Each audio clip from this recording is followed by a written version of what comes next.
औज़ुबिल्लाहिमिनश्शैतानिर्रजीम बिस्मिल्लाहिर्रहमानिर्रहीम टाटियो बच्चों अस्सलामु अलैकुम रहमतुल्लाह इत पर तुझ जानान छु कि पतमे हफ्त पे ग्रामर हवाल रहल सहल करान इंग्लिशस उर्दूस ते आज युस जन अस टॉपिक छ आज युस चीज हेचो आज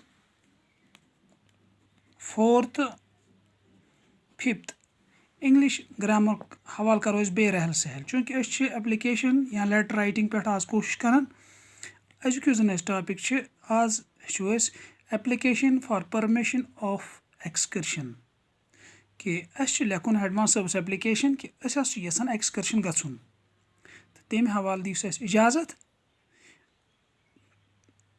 तो तुम थो जहनस मज लेखो द headmaster PS means primary school Kumar Mohalla Chakinat Nusa.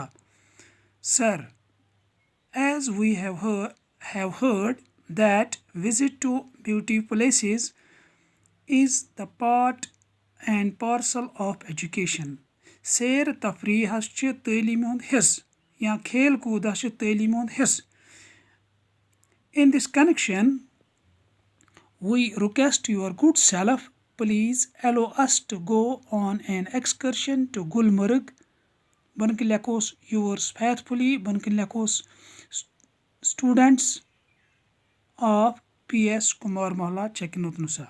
Be थो तो जहनस मज कि हेडमास्टर साहबस एप्लीकेशन त्रावें कि यसान एक्सकर्शन गछुन अत मज यह चीज़ थवन जहनस मज कि खेल कूद या सैर तफरीह तालीम हुंद हिस्स.